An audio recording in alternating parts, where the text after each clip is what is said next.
సంగారెడ్డి జిల్లా పాకమేలారంలోని సిగాచి ఫార్మా కంపెనీలో జరిగిన ప్రమాదంలో మరణించిన వారికి ₹1 కోటి పరిహారం చెల్లించాలని, కుటుంబంలో ఒకరికి శాశ్వత ఉద్యోగం కల్పించాలని, క్షతగాత్రులు ఒక్కొక్కరికి ₹50 లక్షల చెల్లించి ప్రభుత్వమే బాధ్యత తీసుకోవాలని తెలంగాణ, కేంద్ర, రాష్ట్ర కార్మిక సంఘాలు డిమాండ్ చేశాయి. సిగాచి ప్రమాదంలో రియాక్టర్ పేలుడు వల్ల అమాయకుల ప్రాణాలు గాలిలో కలిసిపోయాయని, మరికొందరి ఆచూకీ ఇప్పటి వరకు లభ్యం కాలేదని కార్మిక సంఘాలు ఆవేదన వ్యక్తం చేశాయి. గత చట్టాల ప్రకారం బాయిలర్లు, ఫర్నెస్ల భద్రత నిర్వహణలో దాన్ని జరిమానాలకే పరిమితం చేశారు. యజమానుల ఇష్టారాజ్యాలకు ప్రభుత్వాలు వదిలివేయటం వల్ల ఫలితమే నిరంతరం పరిశ్రమల్లో ప్రమాదాలు జరగడానికి కారణమని సంఘాలు పేర్కొన్నాయి. ये न्यूज़ को पेश करते हैं हैदराबाद होम अप्लायंसेस। అవుట్డేటెడ్ యంత్రాలను పెట్టుకొని ప్రమాదకరమైనటువంటి రసాయనిక ఇన్స్ట్రుమెంట్ కూడా పెట్టుకొని వాటి కాల పరిమితి తీరిపోయిన తర్వాత కూడా 10 ఏళ్లైనా 20 ఏళ్లైనా వాటినే రకరకాలుగా కొనసాగిస్తా ఉన్నారు. వీటి మీద అప్ టు ది మార్కు రాష్ట్ర ప్రభుత్వం, కార్మిక శాఖ, సంబంధిత విభాగాలు, పరిశ్రమలకు సంబంధించిన విభాగాలు చర్యలు తీసుకోవాలి. సమీక్షలు కూడా 3 నెలలకు ఒకసారి చేయాలి. అలాగే ₹1 కోటి నష్టపరిహారం వెంటనే చెల్లించాలి. అదే బాధిత కుటుంబాలు ఏవైతే ఉన్నాయో వాళ్ళ పరిహారం కూడా ప్రాసెస్ తక్షణం చేయాలని డిమాండ్ చేస్తూ ఈ 4 ప్రధాన డిమాండ్ల మీద ఈ రోజు ఈ కార్యాలయం దగ్గర రాష్ట్ర ధర్నా కార్యక్రమం జరుగుతూ ఉన్నది.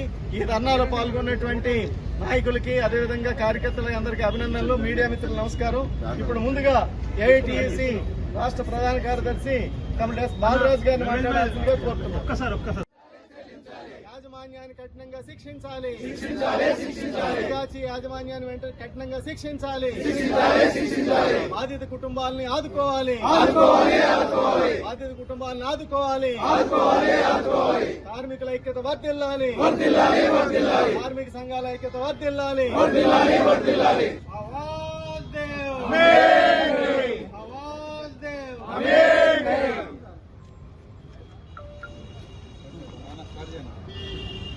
మిత్రులారా, సిగాచి పరిశ్రమలో గత నెల 30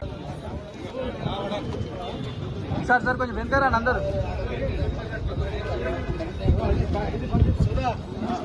సార్ వెనకకి రండి.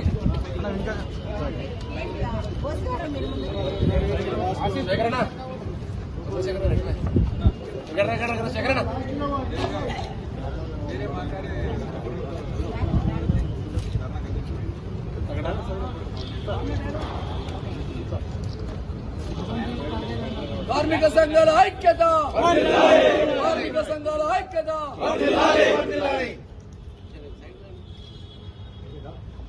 వర్ధిల్లాలి కార్మిక సంఘాల ఐక్యత.